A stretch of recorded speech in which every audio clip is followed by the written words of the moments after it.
La salle d'audience tomba dans un silence inquiétant lorsque la petite Emily Carter, âgée de 5 ans, entra, sa petite silhouette projetant une ombre contre les grandes portes en bois qui s'ouvrirent.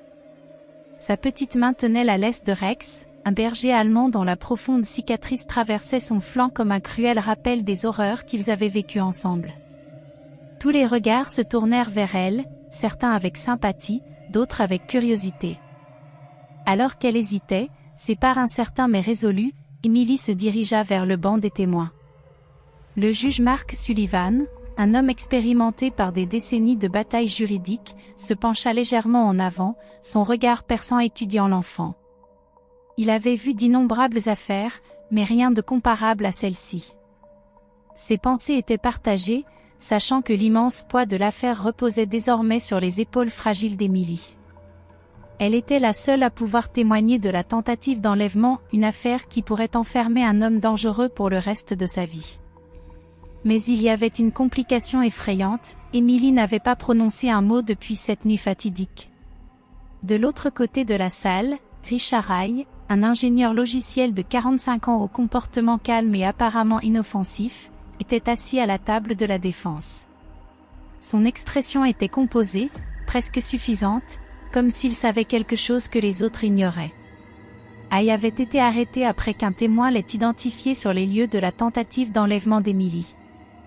Mais il n'y avait pas de preuves physiques, pas de confession, juste le témoignage d'une jeune fille trop traumatisée pour parler. Son avocat de la défense avait déjà élaboré une stratégie pour détruire sa crédibilité, remettant en question la capacité de l'enfant à se souvenir de ce qui s'était passé. Cependant, lorsqu'Emily s'assit sur le fauteuil des témoins, quelque chose changea. Ses yeux verts se tournèrent vers Richard Hay, le fixant. Ses petits doigts tressaillirent, un mouvement presque imperceptible, à peine visible pour quiconque, sauf pour l'œil averti. C'était un signal. Un appel silencieux à l'aide. Un appel qu'elle avait appris au cours des semaines de thérapie. Et les deux seuls êtres qui comprenaient sa signification étaient Rex et le juge Sullivan. Au moment où les doigts d'Emily bougèrent, la réaction de Rex fut immédiate. Son corps se raidit, ses muscles se tendirent, et ses oreilles se dressèrent, entièrement concentrées sur Hay. Le faible grondement qui émana du chien n'était pas seulement un avertissement. C'était une reconnaissance. Le chien le reconnaissait. Un frisson d'inquiétude parcourut la salle d'audience. Les murmures se répandirent comme une traînée de poudre. Ce n'était pas seulement un animal dressé répondant à la détresse de son maître. Non. C'était quelque chose de primitif. Quelque chose de beaucoup plus sombre. La main du juge Sullivan s'abattit sur le marteau avec une urgence qui résonna dans toute la salle, faisant taire les murmures. La cour prendra une pause de 15 minutes, déclara-t-il, d'une voix ferme et autoritaire. Le procureur, Jenna Collins, le regarda avec confusion, mais le juge ne croisa pas son regard. Au lieu de cela, ses yeux se tournèrent vers Emily, dont les doigts s'accrochaient désespérément à la laisse de Rex, le seul lien qui la maintenait ancrée dans cette tempête d'émotions. Quelque chose de significatif venait de se produire. Quelque chose bien plus profond que ce que quiconque avait pu anticiper. Lorsque la salle d'audience se vida, le juge Sullivan resta assis, son esprit en effervescence. Il avait vu de nombreuses choses au cours de sa longue carrière, mais jamais un chien de thérapie n'avait réagi de cette manière. Il y avait plus que cela, plus que le traumatisme d'un enfant ou l'obéissance d'un chien. Ce moment, cet appel silencieux, était la clé pour démêler la vérité que personne n'aurait pu attendre. Et Sullivan savait qu'il devait creuser plus profondément. La question flottait dans l'air comme une tempête non exprimée. Qu'est-ce que Rex avait reconnu? Et plus important encore, qu'est-ce que cela signifiait pour l'affaire? Dans le couloir, Emily Carter s'agenouillait près de Rex, ses petites mains agrippant son pelage comme s'il était la seule chose qui la rattachait à la sécurité. Sa mère, Sarah Carter, s'accroupit à ses côtés, écartant doucement les boucles d'Emily d'un geste tremblant. « Chérie, ça va ?» murmura-t-elle, bien qu'elle sache déjà la réponse. Emily ne répondit pas. Elle n'en avait pas besoin. La façon dont elle s'accrochait à Rex en disait plus que n'importe quel mot. À quelques pas de là, Jack Monroe, l'enquêteur principal, observait la scène. Des décennies d'expérience en tant qu'agent du FBI avaient aiguisé ses instincts, et en ce moment, chaque fibre de son être hurlait que quelque chose de monumental venait de se dérouler dans cette salle d'audience. Il s'approcha du juge Sullivan et baissa la voix.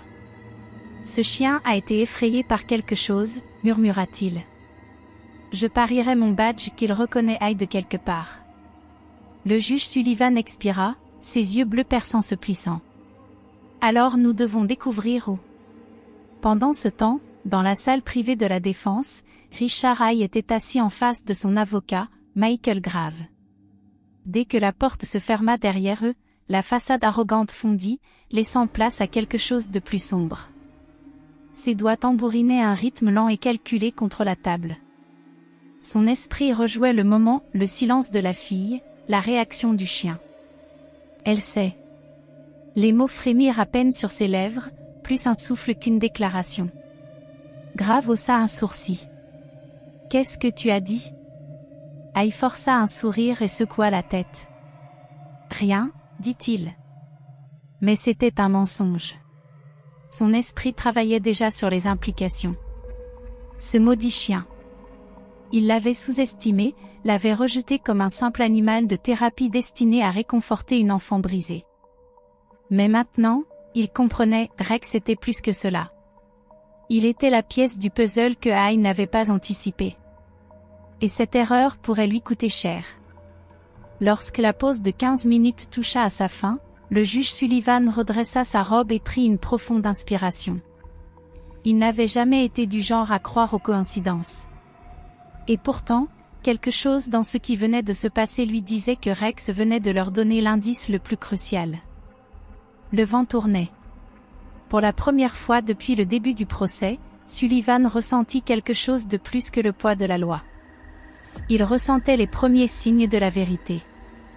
Mais avant la salle d'audience, avant le silence, avant la terreur qui lui avait volé la voix, Emily Carter avait été une force de la nature.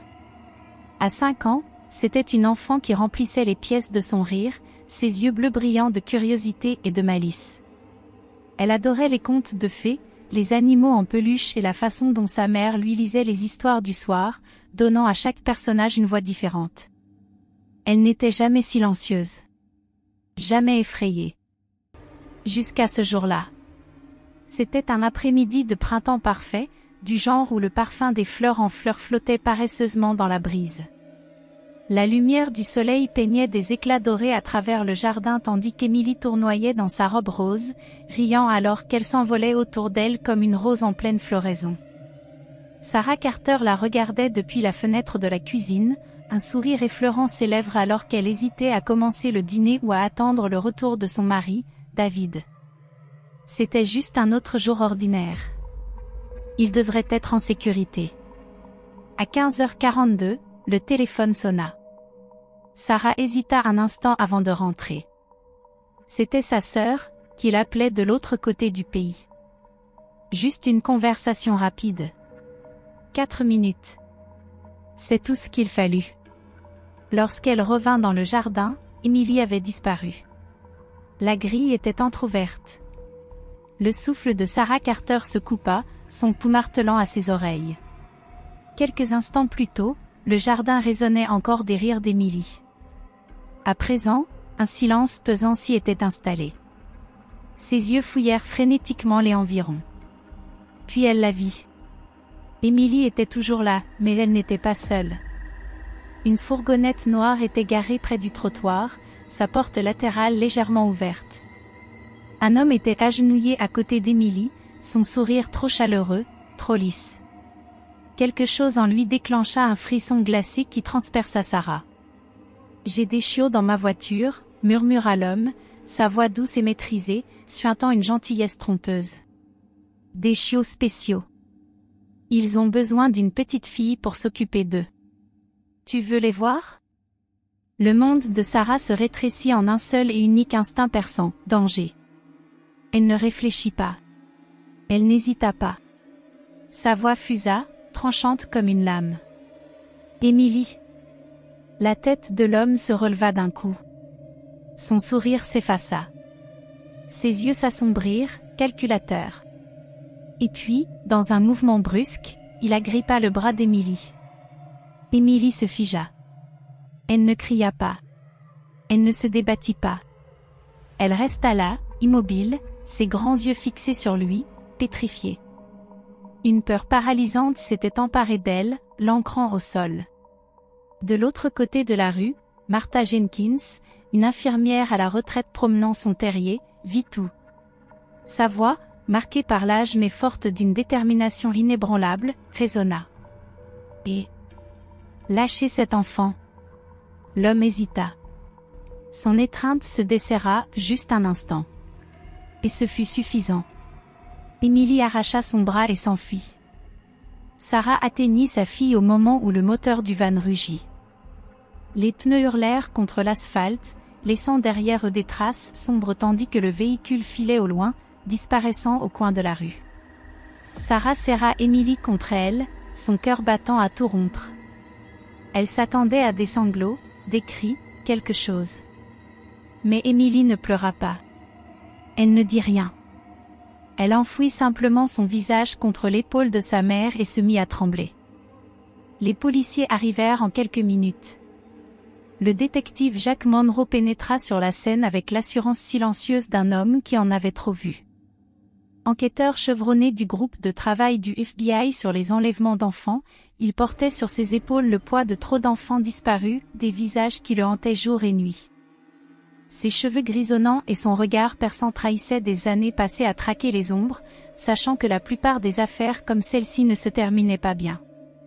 Il analysa les lieux, son esprit reconstituant déjà le schéma. Ça correspond au profil, murmura Monroe en feuilletant un carnet usé. 4 enfants ont disparu ces 18 derniers mois.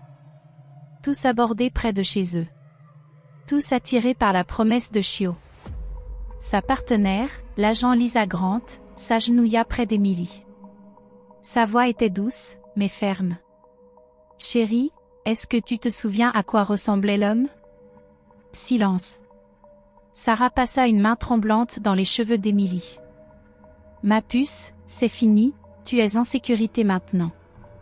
Peux-tu dire à la dame à quoi il ressemblait ?»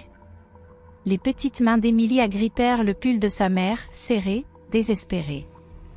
Mais elle ne parla pas. Elle ne hocha pas la tête. Elle ne fit aucun geste. Comme si un interrupteur avait été actionné, scellant sa voix à jamais. La poitrine de Sarah se serra. Elle n'a pas prononcé un mot depuis que je l'ai prise dans mes bras, chuchota-t-elle, la peur vibrant dans sa voix. Elle ne parle plus. L'agent Grant échangea un regard avec Monroe. Mutisme sélectif, murmura-t-elle. Une réaction traumatique.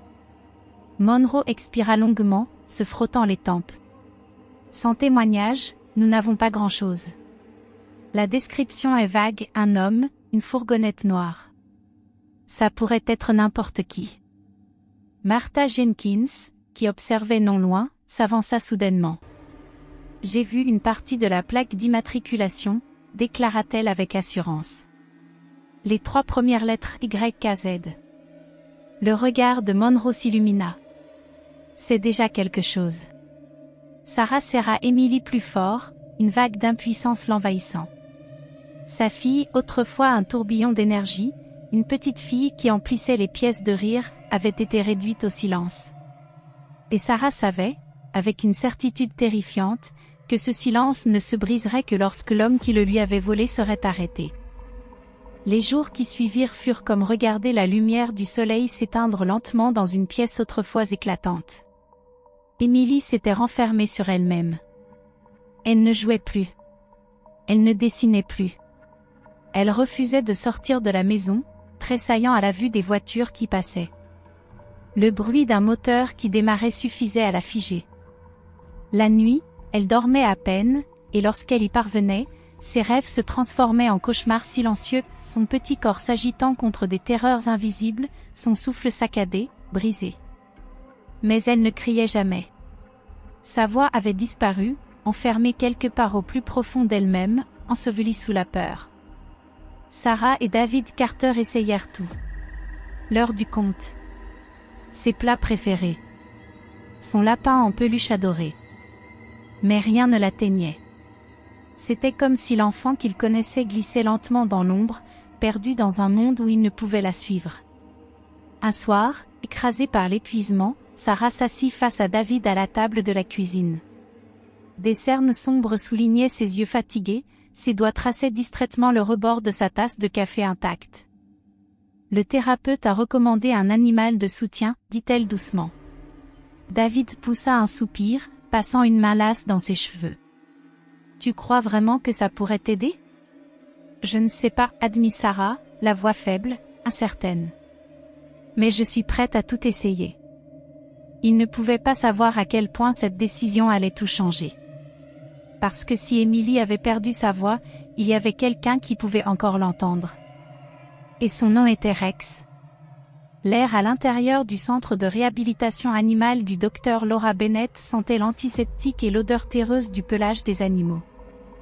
La pièce était silencieuse, à peine troublée par le tic-tac d'une horloge et le bruit occasionnel de griffes raclant le sol carrelé. Près de la fenêtre, couché sur un grand coussin orthopédique, un berger allemand observait la pièce avec une intensité silencieuse. Son nom était Rex. Autrefois, il était inarrêtable. L'un des meilleurs chiens policiers de la ville. Un chien à l'instinct plus tranchant qu'une lame, entraîné pour traquer, protéger et sauver des vies. Mais aujourd'hui, il était marqué. Une cicatrice rugueuse et irrégulière longeait son flanc droit, un souvenir indélébile de la nuit où son monde avait basculé. 3 ans plus tôt, lors d'un raid à haut risque pour sauver un enfant kidnappé, Rex s'était jeté sur un suspect armé sans hésitation. L'homme s'était retourné, une lame brillant sous la lumière tamisée, entaillant profondément la chair du chien. Même en perdant son sang, Rex avait maîtrisé le suspect. Mais la blessure ne guérit jamais complètement. Sa mobilité fut compromise. Le département, à court de fonds, fut contraint de le mettre à la retraite. Et, en un instant, il fut jugé inapte au service. Mis sur une liste d'euthanasie. Abandonné. Jusqu'à ce que le docteur Bennett intervienne. Elle dirigeait depuis des années un programme d'animaux thérapeutiques, spécialisé dans les cas où des âmes brisées, humaines comme animales, s'aidaient à guérir mutuellement. Lorsqu'elle entendit parler de Rex, elle se battit pour l'adopter, convaincue qu'il avait encore un rôle à jouer. Et aujourd'hui, elle allait le prouver. Sarah Carter s'assit raide sur une chaise, ses doigts tordant nerveusement le tissu de sa jupe. À ses côtés, Emily se tenait à moitié cachée derrière l'épaule de sa mère, scrutant timidement la pièce. 2 semaines. 2 semaines depuis l'homme à la fourgonnette noire. 2 semaines depuis qu'elle avait prononcé son dernier mot. La porte s'ouvrit, et le docteur Bennett entra, tenant Rex en laisse. Les petits doigts d'Emily tressaillirent. Rex ne bougea pas tout de suite. Il observa seulement.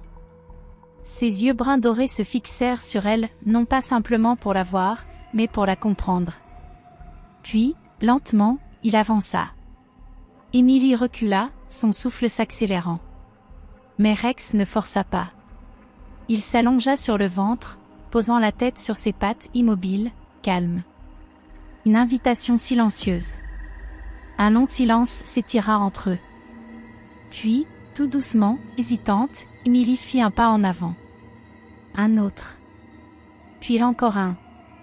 Jusqu'à ce qu'enfin, elle se retrouve face à lui. Sarah retint son souffle en voyant sa fille tendre la main, tremblante, hésitante.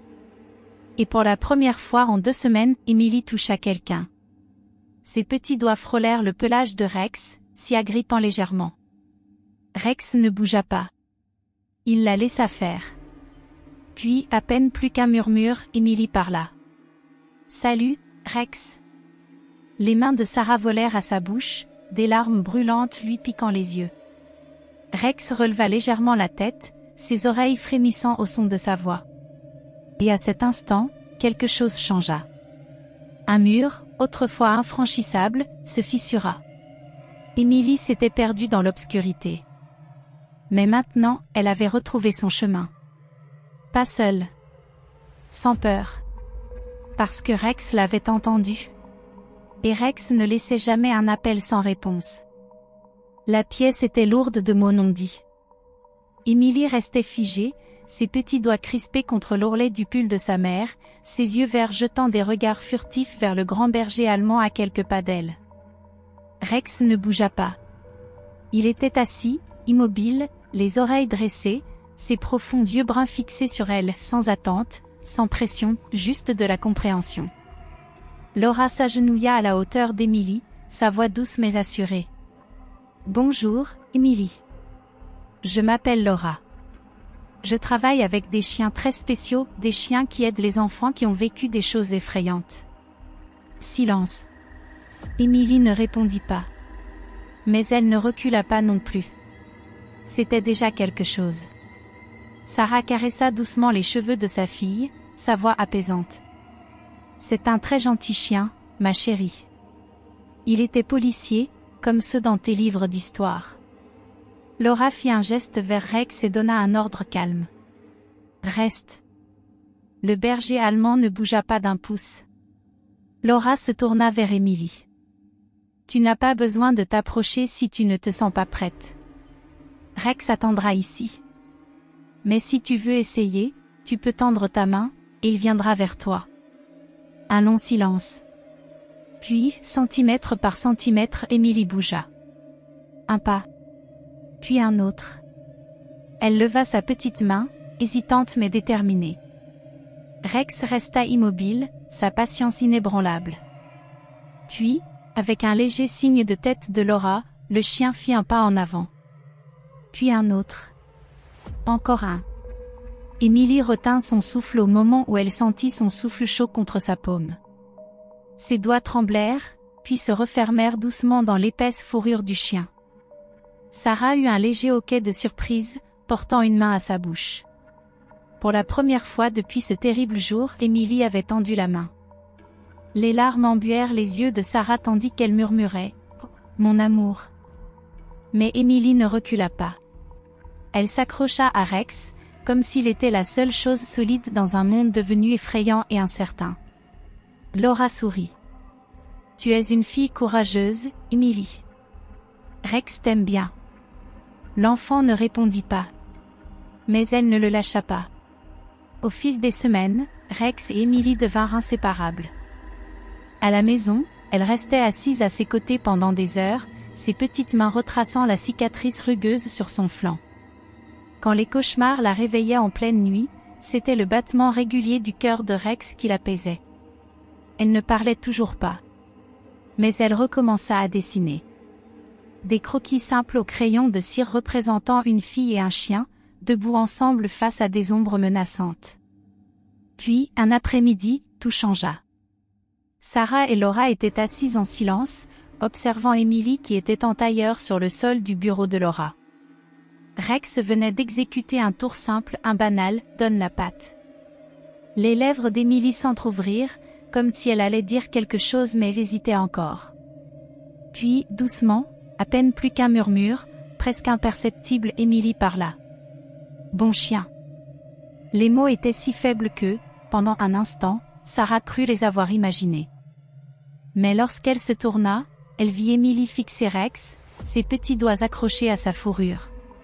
Elle avait l'air stupéfaite. Comme si elle-même n'arrivait pas à croire ce qui venait de se passer. Les larmes montèrent aux yeux de Sarah, un sanglot lui nouant la gorge. Ce n'était pas grand-chose. Mais c'était un début. Laura posa une main douce sur le bras de Sarah, sa voix empreinte de certitude. Elle lui fait confiance. Un silence. Et parfois, la confiance est la première étape pour retrouver sa voix. Sarah serra la main de Laura. Alors nous suivrons cette confiance où qu'elle nous mène. Elle ne savait pas encore où cela les mènerait.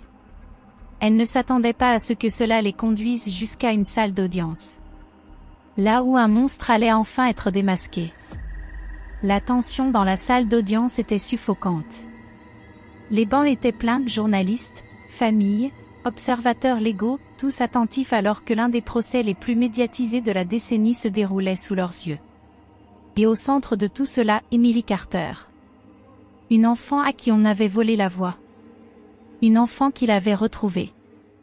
grâce à un chien qui n'avait jamais cessé d'écouter. Et aujourd'hui, Emily n'était pas seule. Elle avait Rex. Et pour la première fois depuis longtemps, elle n'avait plus peur. L'air dans la salle d'audience était lourd, épais de tension non dite. Au centre de la pièce, Richard Hay était assis à côté de son avocat, son visage impassible malgré la gravité des accusations portées contre lui. Un homme accusé de l'impensable. Il avait l'air calme. Trop calme. Ses doigts tapaient rythmiquement contre le bois poli de la table de la défense, comme si ce n'était qu'un jour ordinaire. Mais aujourd'hui n'avait rien d'ordinaire. Aujourd'hui, son passé serait exposé à la lumière. Et assise à quelques mètres de lui, agrippant la seule chose qui l'ancrerait à la réalité, se trouvait Emily Carter. La fillette de 5 ans serrait la laisse entre ses mains tremblantes, ses petits doigts enroulés si fermement autour du tissu épais que ses jointures blanchissaient. À ses côtés, Rex était aux aguets. Les yeux acérés du berger allemand ne quittaient pas Richard Hay. Ses oreilles frémissaient au moindre bruit, son corps massif immobile mais tendu, comme s'il pouvait, lui aussi, sentir l'obscurité assise de l'autre côté de la salle. Par moments, son museau frémissait, comme s'il captait une odeur enfouie sous les lattes du parquet, quelque chose de familier. La voix du huissier résonna dans la salle, brisant le silence. « Tout le monde, levez-vous !» Le juge Mark Sullivan entra, sa robe noire flottant derrière lui comme une ombre. Il s'installa sur son siège surélevé, balayant la salle du regard avant de s'arrêter sur Emily et Rex. Il avait déjà statué que le chien thérapeutique pouvait rester dans la salle, une décision controversée. Mais ce n'était pas une affaire ordinaire. Ce n'était pas une enfant ordinaire. Avant même que le procès ne commence, la défense lança sa première attaque. Michael Grave, l'avocat de la défense, se leva, ajustant sa cravate avec un geste fluide et maîtrisé. « Votre honneur, commença-t-il, sa voix teintée d'une confiance polie, bien que nous comprenions l'argument de l'assistance émotionnelle, la présence de cet animal est extrêmement préjudiciable. Un grand berger allemand dans la salle d'audience pourrait provoquer une réaction émotionnelle du jury, une réaction qui nuirait injustement à mon client.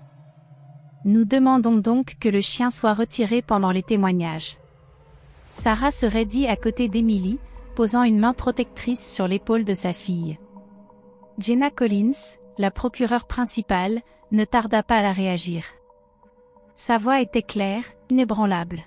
« Votre honneur, Emily Carter est une enfant de 5 ans, survivante d'un traumatisme. Elle souffre de mutisme sélectif à la suite directe des actes de l'accusé. Rex n'est pas ici pour faire sensation, il est un soutien médicalement nécessaire. Sa présence permet à Emily de témoigner sans détresse excessive. » Le juge Sullivan s'appuya contre son fauteuil, joignant les doigts, son visage impassible. Un silence pesant. Puis, sa décision tomba. « J'ai examiné les documents fournis par le psychologue de l'enfant et le spécialiste en comportement animal. Le chien reste. » Un murmure parcourut la salle, certains approuvaient, d'autres grondaient leur mécontentement. Grave pinça les lèvres, visiblement contrarié, mais ne contesta pas davantage le juge. Il retourna à sa place, lançant un regard furtif à Hay. L'accusé ne réagit pas. Pas un frémissement. Pas un battement de cils. Comme un homme qui n'avait rien à craindre. Le procès débuta pour de bon.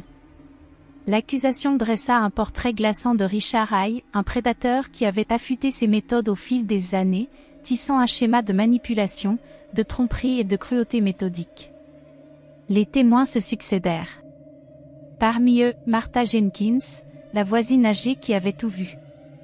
Elle était droite dans le box des témoins, ses mains ridées agrippant fermement le rebord alors qu'elle revivait l'instant qui hantait ses cauchemars. Sa voix tremblait, mais ses paroles étaient claires. « Je l'ai vu. Je l'ai vu s'agenouiller à côté de cette petite fille, lui chuchoter des mensonges, j'ai des chiots dans mon van. Je l'ai vu refermer sa main sur son poignet. Et je l'ai vu se figer. » La salle entière retenait son souffle. Martha avala difficilement sa salive, mais sa voix resta ferme.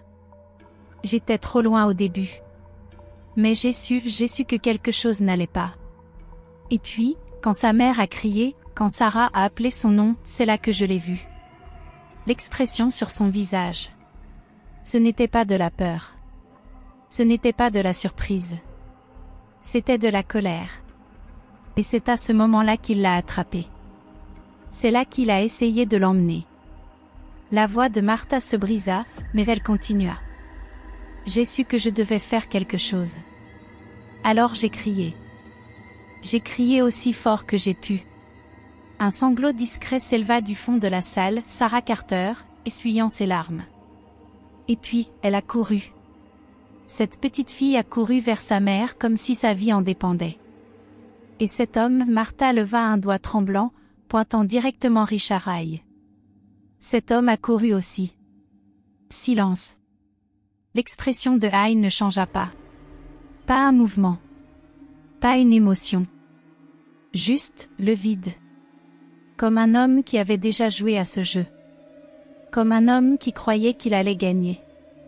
La salle d'audience retint son souffle. Car le prochain témoin était Emily Carter. La petite fille qui n'avait prononcé un mot qu'à un chien. Elle s'assit dans le box des témoins, minuscule, fragile, mais pas seule. Rex était là, collé contre elle, son corps chaud pressé contre ses jambes, son regard inébranlable. Un silence long, insoutenable, emplit la pièce. Jenna Collins s'agenouilla devant Emily, sa voix douce. « Ma chérie, peux-tu nous dire ce qui s'est passé ce jour-là » Les petits doigts d'Emily s'entortillèrent dans le tissu du gilet de Rex. Ses lèvres s'entr'ouvrirent. La salle entière se pencha, suspendue à son souffle. Et puis, Emily Carter parla. Sa voix était douce, à peine plus qu'un murmure, mais ses mots transpercèrent le silence comme une lame. Il a dit qu'il avait des chiots. Les doigts de Richard Haye cessèrent de taper. Pour la première fois, il bougea. Un infime tressaillement de la mâchoire. Emily prit une inspiration tremblante. Mais il n'y avait pas de chiots.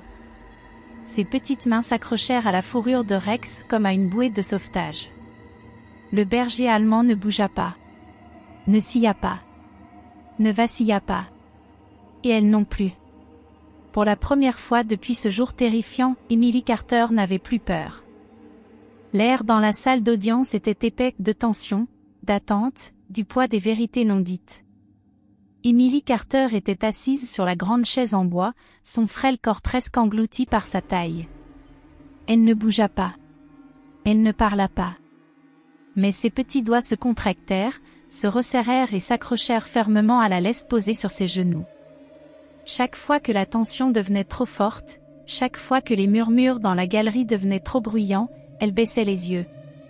Et là, juste à côté d'elle, se trouvait Rex. Immobile. Vigilant. À elle. Le berger allemand était assis tout près, sa présence un ancrage silencieux. Ses oreilles frémissaient à peine, ses profonds yeux bruns ne quittant jamais la silhouette de l'autre côté de la salle, Richard Haye. Puis vint le moment que tout le monde attendait. Le témoignage d'Emily. Un silence pesant tomba sur la pièce tandis qu'on la menait doucement à la barre des témoins. Sarah Carter l'accompagnait, son regard protecteur ne quittant jamais sa fille. Lorsqu'Emily hésita, Sarah s'agenouilla, glissant une main apaisante dans ses cheveux. « Je suis juste là, ma chérie. » Sur ces mots, Emily se laissa guider jusqu'au siège. Sarah recula, bien que chaque muscle de son corps fût tendu, prêt à saisir son enfant et à fuir. Jenna Collins, la procureure, s'approcha prudemment. Sa voix était chaleureuse, mais mesurée. « Bonjour, Emily, dit-elle avec un sourire doux. Je sais que tout ça peut être un peu effrayant. Mais tu n'as pas à dire quoi que ce soit si tu ne le veux pas. Tu peux hocher la tête ou la secouer si c'est plus facile. Et si tu as besoin d'une pause, fais-le nous savoir. » Emily ne la regarda pas. Ses yeux restaient fixés sur la surface polie de la table. Sa respiration, légère, saccadée. Puis, comme s'il sentait son malaise, Rex bougea. Légèrement, pressant son corps chaud contre sa jambe. Les petits doigts d'Emily trouvèrent sa fourrure, tremblant, mais ferme. Elle s'accrocha. Lentement, elle hocha la tête. Jenna expira doucement.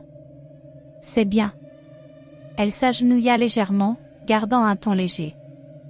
Émilie, peux-tu nous dire qui était avec toi dans ton jardin ce jour-là? Un silence. Puis un autre. Émilie hésita.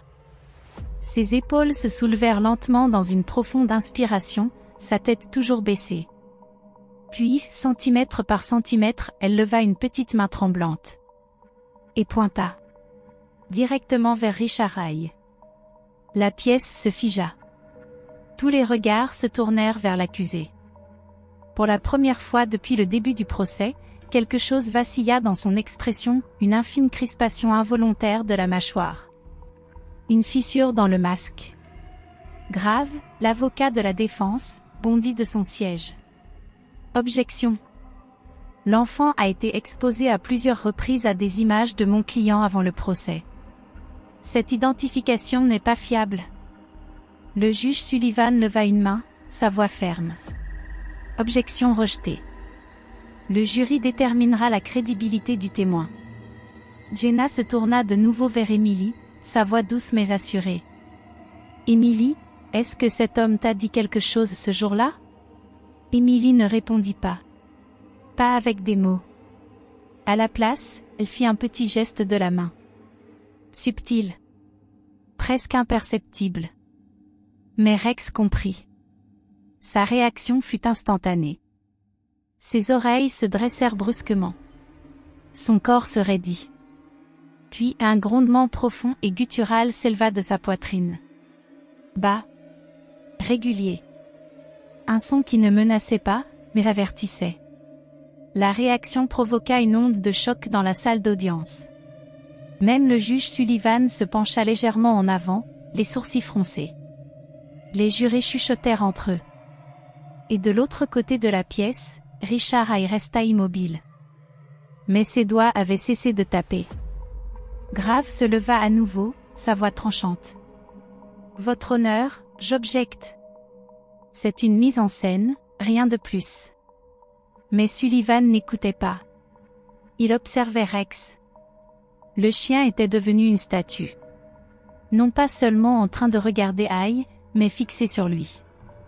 Comme un prédateur reconnaissant quelque chose d'invisible. Quelque chose de familier. La même réaction qu'il avait eue la première fois qu'Émilie avait vu Haye. Le juge Sullivan tourna son regard perçant vers Jenna Collins, sa voix mesurée. Mademoiselle Collins, cet animal a-t-il déjà eu une interaction avec l'accusé auparavant? Jenna hésita. Pas à ma connaissance, votre honneur. Le regard acéré du juge se posa sur la table de la défense. Monsieur Haye, avez-vous déjà rencontré ce chien auparavant? Pour la première fois depuis le début du procès, le masque de Richard Haye se fissura. Ses doigts, qui tambourinaient si calmement plus tôt, se refermèrent en un point. Sa mâchoire se contracta. Sa peau pâlit. Et pour la première fois depuis le début du procès, Rex dévoila ses crocs. Un silence pesant régnait dans la salle d'audience. Puis, les yeux de Jenna Collins s'écarquillèrent. La réalisation la frappa comme un éclair. Elle se tourna brusquement, murmurant quelque chose à son co-conseil. En quelques secondes, un membre de l'équipe du procureur quitta précipitamment la salle d'audience. De l'autre côté de la pièce, Grave se leva d'un bond. Que se passe-t-il? Demanda-t-il, sa patience s'amenuisant. Jenna se redressa, son expression impénétrable. Votre honneur, je demande une courte suspension. Il pourrait y avoir de nouvelles preuves pertinentes pour cette affaire. Le juge Sullivan l'étudia longuement, d'un regard mesuré. Puis, après un lent hochement de tête. Reprise de l'audience dans 15 minutes. Le marteau s'abattit. La salle d'audience explosa en murmures. Les spéculations se propagèrent comme une traînée de poudre. Rex venait-il de reconnaître Richard Haye? Et si oui, d'où? Le juge Sullivan avait l'intuition que la réponse changerait tout. La découverte qui bouleversa le procès. Le poids de l'affaire pesait lourd sur l'équipe du procureur. Richard Hay était désormais lié à plusieurs disparitions. Mais sans le témoignage complet d'Emily, le procès vacillait dangereusement. Ce que personne n'avait prévu, cependant, c'était que la clé pour démêler toute cette affaire ne viendrait pas de l'enfant, mais du chien. Celui-là même qui ne l'avait jamais quitté. Ce matin-là, l'air était chargé d'électricité lorsque Jenna Collins se présenta devant le juge Sullivan. « Votre honneur, commença-t-elle, nous demandons l'introduction de nouvelles preuves médico-légales. » Tous les regards se tournèrent vers elle. Des échantillons de sol trouvés dans le van de Richard Hay ont été analysés. Les résultats indiquent un lieu très précis, une cabane isolée, inhabitée, dans les bois du Nord. Un murmure sec parcourut la salle d'audience. Le détective Jack Monroe, un homme ayant passé des décennies sur des affaires de ce genre, comprit immédiatement ce que cela pouvait signifier. L'atmosphère était suspendue. Michael Grave, l'avocat de Hay, réagit aussitôt. « Votre honneur, ceci n'est qu'une manœuvre dilatoire sans fondement. » Sa voix était tranchante, mais empreinte d'une nouvelle nuance. L'inquiétude. Mon client a déjà subi des interrogatoires prolongés. Des échantillons de sol? Cela ne prouve rien. Au mieux, c'est une preuve circonstancielle. Le regard du juge Sullivan se fit dur comme la pierre. Requête acceptée. Le marteau s'abattit de nouveau. L'accusation a 24 heures. L'audience est levée. Et ainsi, la chasse commença. La cabane dans les bois. En début d'après-midi, l'équipe de recherche arriva sur les lieux. L'endroit était désolé. Silencieux. Le vent murmurait entre les arbres, soulevant la poussière accumulée sur le porche. De faibles empreintes menaient vers la porte arrière. Récente. Le premier à réagir fut Rex. Le berger allemand se raidit d'un coup. Ses oreilles se dressèrent. Son museau frémissait, ses muscles tendus, prêts à bondir. Puis un grondement sourd, grave. Le détective Monroe s'arrêta net, sa main flottant au-dessus de son arme. Cet endroit est mauvais. Sa voix était basse. Rex sait que quelque chose est là. L'équipe avança. Prudemment. Arme dégainée. L'intérieur de la cabane était rudimentaire. Une table. Un lit de camp. Des boîtes de conserve vides empilées dans un coin. Mais ensuite, Monroe le vit. Un détail étrange. Le plancher de bois, près du mur du fond. Une légère dépression. Une ligne irrégulière. Il avança lentement. Puis, posa le pied dessus. Le bois craqua. Rex aboya, sec, alerte. Puis, le sol bougea. Monroe attrapa le bord et tira. Et sous leurs pieds, se trouvait une trappe secrète. Le silence dans la cabane était étouffant. Le détective Jack Monroe s'agenouilla sur le sol couvert de poussière, ses doigts effleurant les planches de bois irrégulières. Puis il frappa. Un écho creux. Les yeux de Monroe s'aiguisèrent. Il y a quelque chose en dessous. Les officiers se mirent en mouvement. Avec une précision maîtrisée, ils arrachèrent les planches. Et sous eux, un cauchemar figé dans le temps. Un escalier étroit en colimaçon descendait vers un sous-sol caché. L'air devint glacial, épais d'humidité, chargé d'une odeur de négligence et de souffrance. Chaque marche grinça sous leur poids. Puis, lorsque leurs lampes balayèrent la pièce, ils la virent. Des objets éparpillés. De petites chaussures. Un sac à dos rose délavé. Des peluches couvertes de poussière, abandonnées depuis des mois.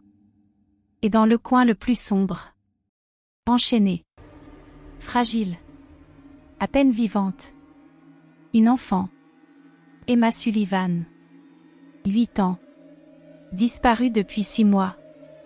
Son visage était d'une pâleur spectrale. Ses vêtements, déchirés et tachés. Un instant, elle ne bougea pas.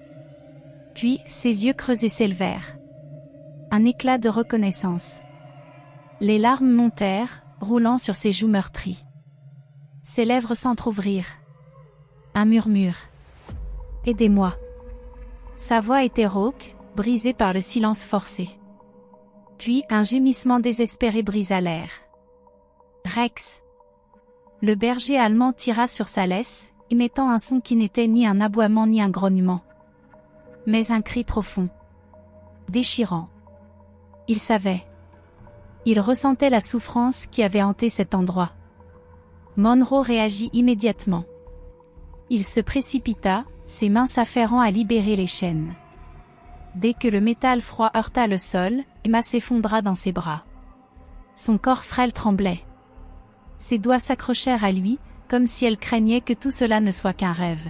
« Tu es en sécurité maintenant » murmura Monroe, sa voix stable. « On t'a retrouvé. » Mais le cauchemar n'était pas encore terminé. Le coup de grâce du procès. Au tribunal, la nouvelle du sauvetage d'Emma se répandit comme une traînée de poudre. La salle était bondée. Une attente fiévreuse flottait dans l'air. Jenna Collins se tenait droite, son regard acéré, prête à porter le coup final. Le juge avait autorisé l'introduction des nouvelles preuves, la découverte d'Emma, ainsi que les analyses de sol reliant le véhicule de Richard Hay au sous-sol caché. Il ne restait plus qu'une chose à faire. Jenna avança, ses yeux rivés sur l'accusé. Sa voix était tranchante comme l'acier. « Monsieur Hay » lança-t-elle, brisant le silence. « Comment expliquez-vous la présence d'une enfant kidnappée, enfermée dans une cave, sur une propriété directement liée à vous ?» Pour la première fois, Richard Hay vacilla. Son arrogance se fissura. Ses doigts tressaillirent contre la table. Sa gorge se contracta lorsqu'il avala sa salive. « Je ne sais pas de quoi vous parlez. » Les mots étaient faibles. Jenna ne scia pas. Elle s'avança d'un pas. Son ton était implacable. « Votre ADN a été retrouvé sur les chaînes. Les pneus de votre véhicule correspondent aux traces retrouvées près de la cabane. Et enfin, plus important encore, Emma Sullivan est en vie. » L'atmosphère changea. Ce qui signifie qu'elle peut témoigner contre vous. Le poids de ces mots s'abattit sur la salle d'audience. Une survivante. Un témoin vivant. C'était tout ce qu'il fallait pour réduire à néant sa défense. L'avocat de Hay se pencha vers lui, lui murmurant quelque chose à l'oreille. Fébrilement. Désespérément. Mais il était trop tard.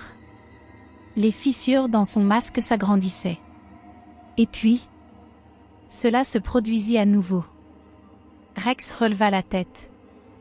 Le berger allemand, jusque-là couché calmement aux pieds d'Emily, était maintenant aux aguets. Ses oreilles frémirent. Ses yeux s'assombrirent. Et un son s'éleva. Un grondement. Bas. Menaçant. Lent. Délibéré. Rex avança d'un pas. Puis d'un autre.